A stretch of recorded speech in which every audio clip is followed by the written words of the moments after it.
Hey there, good evening and welcome to Prog Monster. My name is Murph and I am the host of this show. This is a show that's dedicated to progressive rock and other forms of rock music. So it's our Wednesday night favorites show where we pick a top list of a top something or another. Today I was going to do a 10 most overrated bands.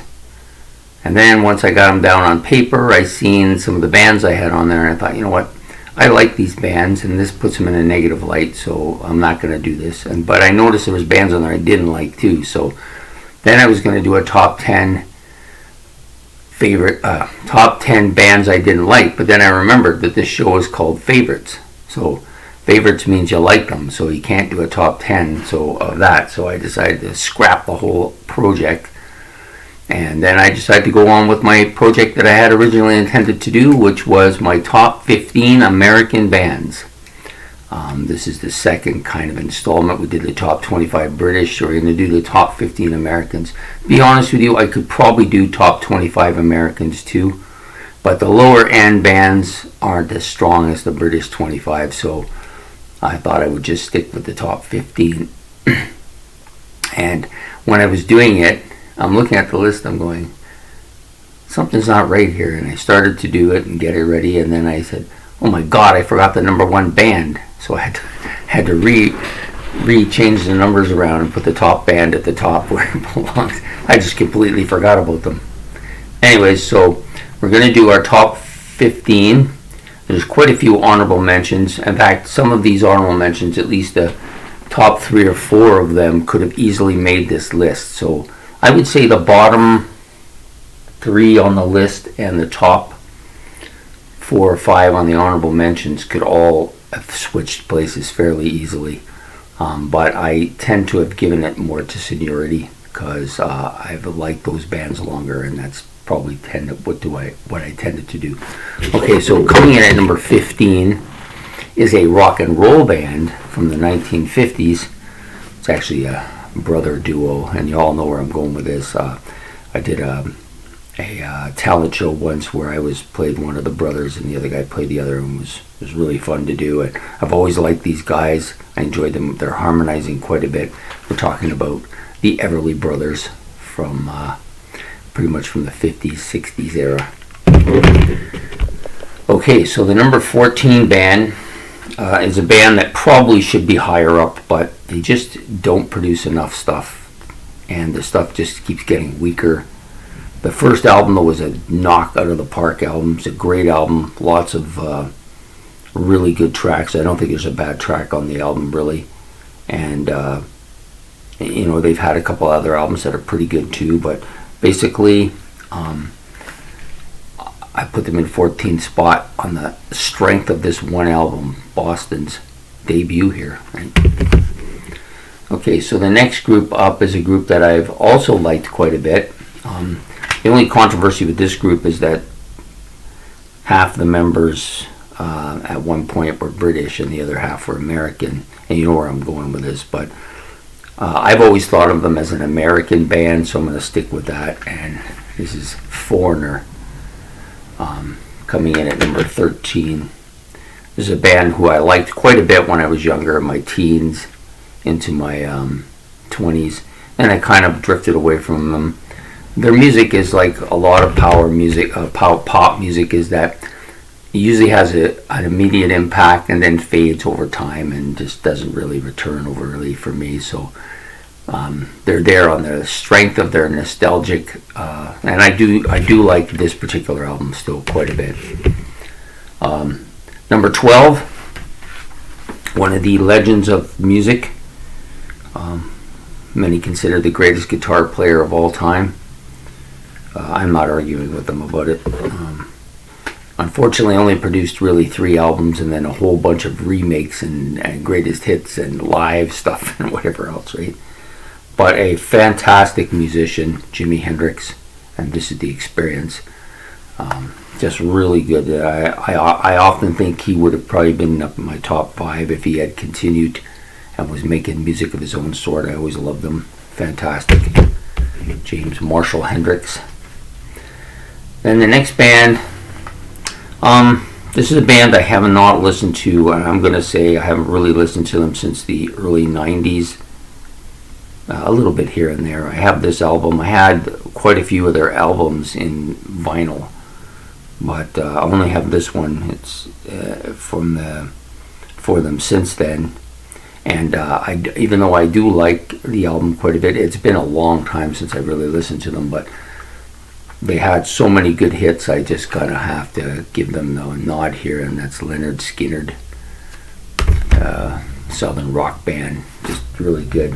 A lot of new bands challenged, this may be the only time they ever get on something like this, because they're on the cusp of being pushed out by so many other bands, but still, I like them a lot. Next up is a band who I've collected quite a few of their albums over the last little while, the CDs, and I did have some albums and some cassettes from them before. I like some of their older stuff quite a bit. Even some of their newer stuff I don't mind, but there's a lot of ballads and just kind of weak sisters, so the band has suffered from that, but still has some great music. And despite their vocalist, who I'm not really crazy about, I still love their music, and that's Aerosmith. They come in at number 10. So now so these 6 that I just did, along with the top honorable mentions, are all fairly close together. A little bit of a jump here to the next guy, and then the next the next couple, a little bit of a jump too, and then just a big jump after that. So we're going to talk about probably my favorite vocalist of all time. I do like his first few albums. I'm not as crazy about his music, but I love his voice. I'm talking about Ronnie James Dio, coming in at number 9.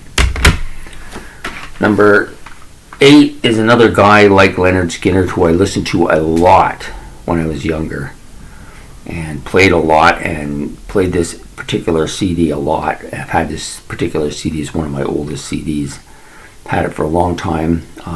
I don't listen to him as much, but I still like putting him on occasion, and he's still in my top 10, and that's Steve Miller Band. Great music. Now, the next 7 are all like much higher up than these ones, and this next band could easily, and most likely by the end of this year, will jolt into the top 2 or 3.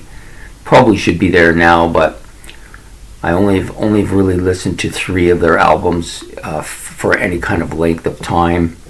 This one here is the one that I just got recently, like a couple months ago.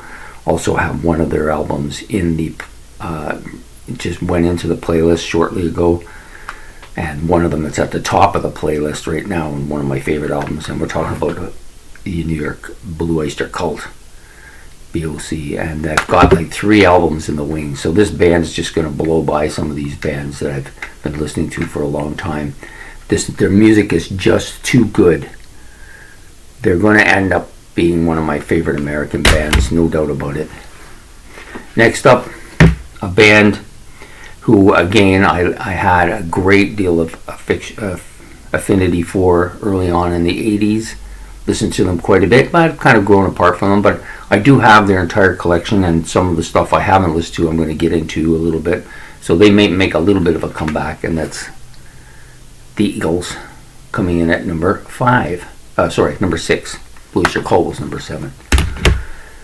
Number 5 is a band I did stuff on recently. I like their music quite a bit, but they're up here pretty much on the strength of how much I liked them early on in my music career. So probably from about 80 through to about 84, they were one of my favorite American bands, and they're still up there. Number 5, Cheap Trick. Now, the next band is a band that you gotta love this band. It's got one of the best vocalists of all time. Really hard, some really like acoustic classical stuff, some folky music to their music. Their first 4 albums are top shelf. It kind of went kind of poppy in the 80s, but I still love them quite a bit, and that's Heart, coming in number 4. The next 3 are kind of distance from the rest of them here. they've been the top 3 in the American area for, God, decades now. Yeah, all 3 of them. And one of them is never going to be, I don't think he'll ever be bested. But number 3 is a band that I loved, and they were a top 4 band, top 5 band overall for me at one time. Still like them a lot. This album is the newest one I've gotten, Van Halen. I never owned this before. There's a couple tracks on here I knew, but there's a lot of stuff on here I didn't listen to before. So this album's a lot heavier and not as commercial as I originally thought it was going to be. So I think this might give them a little bit of a comeback too. Top 2. Well, this band was number 1 forever. And then they got knocked out, and now they're way down there, and they've fallen, and they continue to fall because I just don't listen to any of their stuff anymore. I rarely even listen to the albums I have. On occasion, I get in the mood for them because of I know all their stuff so well. I'm talking about Kiss. Kiss is number 2. Without this band, doubt I would be listening to rock music much.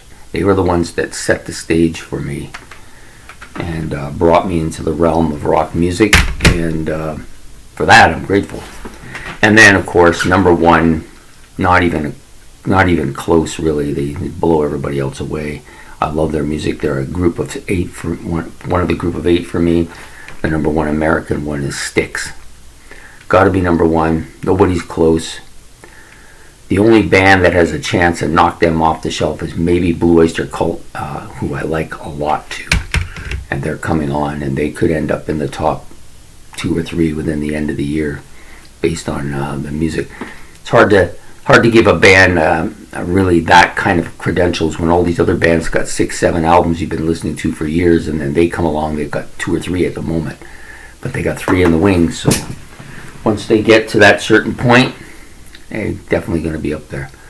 So I'm just going to reiterate them. So number 1 was Styx. Number 2, Kiss. Number 3, Van Halen. Number 4, Heart. Number 5, Cheap Trick. Number 6, The Eagles. Number 7, Blue Oyster Cult. Number 8, Steve Miller. Number 9, Ronnie James Dio and the Dio Band. Number 10, Aerosmith. Number 11, Leonard Skinner. Number 12, the Jimi Hendrix Experience, or Jimi Hendrix if you prefer. Number 13, Foreigner. Number 14, Boston. And number 15, the Everly Brothers. There you go. And some of you will have noticed that most of the bands at the top in my British collection are progressive rock bands. And a lot of them I've known for years. There's none of that in the Americans. So the American, very different music for me. So my progressive elements all come from the British, and my rock elements all come from the Americans. You can see that clearly if you look at the discrepancy. Now, that's not to say that some of the progressive American bands aren't going to make an impact, but they haven't yet.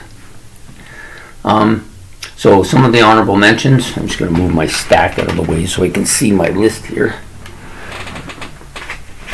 Okay, so there we go. So honorable mentions, I'm going to name the bands that have had more impact lately, and then I'll name some of the other ones who were also historically very kind of dominating for me. So Doobie Brothers have made it, I like them historically, but I'm liking them more now. Steely Dan, on the strength of one album, has to be named here. I've got a second one in my playlist now, but this is a band that I never really kind of listened to when I was younger, but I like them. They're really good. Another guy who never got much historical kind of attention from me, other than the one album that somebody bought me and has gotten more attention lately, and that's Alice Cooper. Of course, Fleetwood Mac historically had a lot of attention from me as well. Soundgarden, somebody who I've listened to a little bit lately, and I don't mind them. Even though they're a grunge band, I don't like grunge music at all. So, but I don't mind this album. I don't mind the album I have from them. I have actually a couple of them now, so quite a good band. I don't mind them.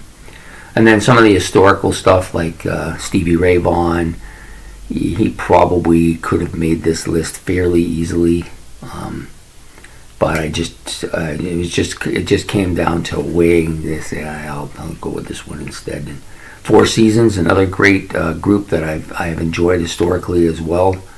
The Knack, of course, I love that opening album. There's very few albums as strong as that. ELO, I liked them quite a bit when I was younger. Kind of moved away from them fairly significantly. I don't think I've listened to any ELO for a long time. And the Beach Boys, of course. To me, they're America's version of the Beatles, even though, yeah, they're kind of Beatle-ish in some of their ways. But anyways, I like them as well. So those are the other bands. As for you, well, what about the prog bands? You're a prog guy. This is a prog show, and you don't have even one prog band on here? Yeah, maybe Styx has got some progginess to them. I don't think of the Styx as a prog band, though. So of the prog bands, the American prog bands, not huge on them. I don't really care for Journey too much, and calling Journey a prog band is kind of stretching it a bit. Yeah, they had some prog elements early on, but I wouldn't think of them as a prog band. Kansas, people often cite Kansas as one of the great American prog bands. Yeah, they're very proggy. I just have never quite warmed up to them. Just not a huge fan. And there are some other groups that I've discovered recently. This White Wing, I like them a lot, but they only have the one album, so I don't know how much impact they're ever going to make on this. And so that's it. So the progness I leave to the British. I think they're just better at it, and I'm going to stay with that thought. Okay, so there you have it. Those are my top 15 American songs. My top 15 American groups, as counted from 1 to 15, and then my honorable mentions as well. So you guys make your list. Put in your list what you like. I know some of you will say, well, I can't believe you have this person above that person, but you have to remember that this is all the way we personally see it, like how it impacts me, how I view it, and you may view things completely different, and actually you should view things completely different. You're a different person. So anyways, I hope you enjoyed this, so please like and subscribe. It's much appreciated, and we'll be back next week with another top favorites on Wednesday Night Favorites. So take care.